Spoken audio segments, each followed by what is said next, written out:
they want to award you with something. So how about that? You walk in and get an award. So we're going to hand it over to the Brotherhood for the Fallen. Great seeing you. 12 cities, 3 days, toughest Texas. Ted Cruz is going to kill it again. Senator Cruz, on behalf of the Brotherhood for the Fallen, just a small gesture for your support for the men and women in law enforcement doesn't go unnoticed. On behalf of the Brotherhood for the Fallen, we'd like to give you a shadow box that hopefully you can hang or put in your office down there at the White House or in Washington, hopefully one day. All right? Thank you.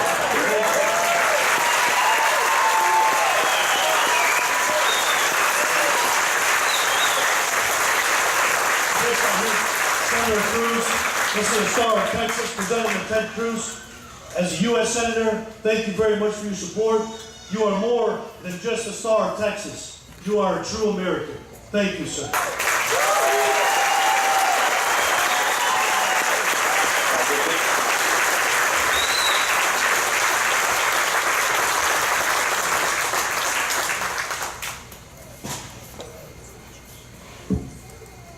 Wow. God bless Texas.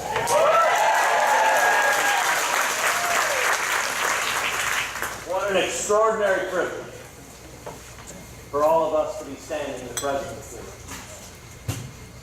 What an extraordinary privilege for us to come together and honor those who have sacrificed, those who protect us, those who keep us safe.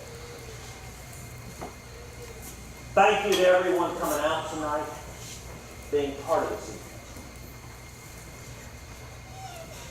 You know, when I was a little boy, my dad used to read me stories every night. Every single night, as I went to bed, he would pull out a storybook and read one story or another. They were always about some adventurer, some explorer, something to catch the imagination. I suspect most of y'all have memories just like that. Of your dad or your mom, or maybe a grandparent reading to you each night. And we'd go to bed dreaming. Dreaming of extraordinary heroes. Dreaming maybe of fighting alongside Colonel Travis and Davy Crockett and Jim Bowie in the Alamo. Or maybe dreaming of sailing the seas with Captain Nemo. We'd wake up. We'd go to the movies. And we'd dream maybe one day we'd be as tough as Chuck Norris. I don't think that's possible. But you know, there comes a time for all of us when our dad or our mom closes the story.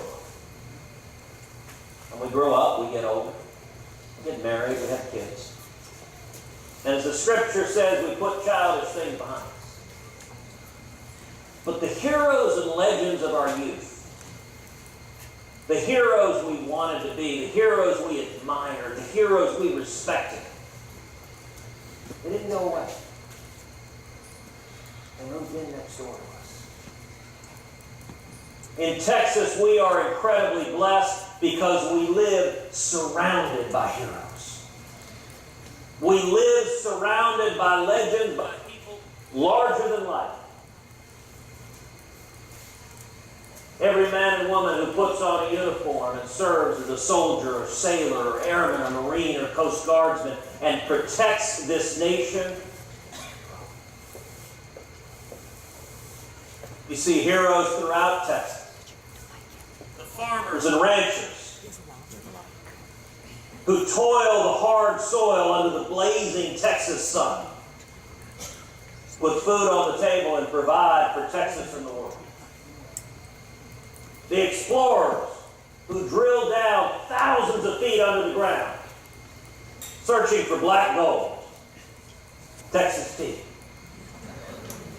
Somebody may break out in Beverly Hills. By the way, for the younger folks here, you can Google it later and figure out what that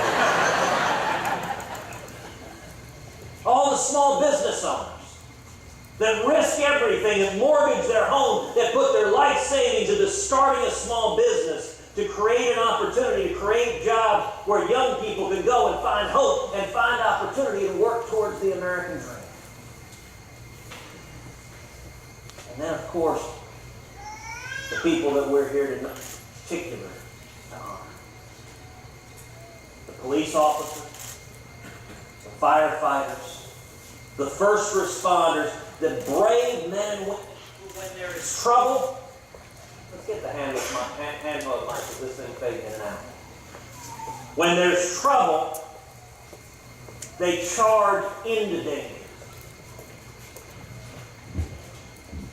All right, let's see if that's a little better.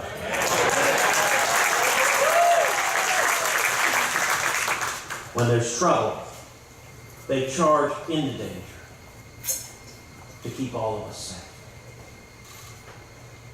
What an extraordinary privilege it is to live alongside them, to count them as friends, to count them as neighbors, to count them as heroes. You know, in life, character is revealed in the face of adversity. Texas in this last year has had more than our share of adversity. In many respects, last year Texas was slammed by Hurricane Harvey. Harvey pounded into the Texas Gulf Coast, wreaking devastation from Corpus Christi all the way to Louisiana. Flooding homes, destroying homes. But you know, the legacy of Harvey was not the loss. The legacy of Harvey was not the devastation. The legacy of Harvey is how Texas came together and united in response to that tragedy. The legacy of Harvey is the thousands of ordinary Texans that went and got in a boat and rescued somebody. Rednecks in bass boats.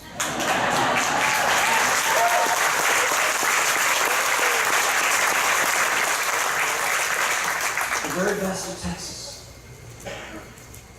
And you know, when folks were pulling people out of harm's way, nobody asked what color you were. Nobody asked what ethnicity you were. Nobody asked what religion you were. Nobody asked what political party you were. They didn't care. They saw a Texan in need and they stepped forward and helped. That's Texas. That's who we are. That's who our state is. We saw yet another tragedy in Sutherland Springs. The worst church shooting in the history of the country. I was in Sutherland Springs the day after the shooting. I stood in that sanctuary. A small country church. The sanctuary was less than a quarter the size of this room.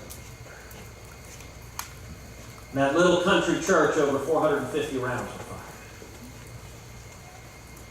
fired. Everywhere you looked, there was shattered glass, splintered wood on the ground. Church pews tossed to and fro. Blood on the ground. Cell phones shattered and covered in blood. And yet, as horrifying as that tragedy was, the legacy of Sutherland Springs was not the evil that madman sought to visit. The legacy of Sutherland Springs, once again, was how the community came together and united and leaned on each other and held each other and prayed with each other and stood together. The legacy was Stephen Williford. Stephen Williford is a plumber who lived about a block from the church. When the shooting began, his daughter told him, "Hey, I think there's a shooting happening at the church." Stephen Williford went to his gun safe, pulled out his rifle, an AR-15, and ran barefoot to the church. Didn't take time to put on his shoes. He sheltered behind a pickup truck.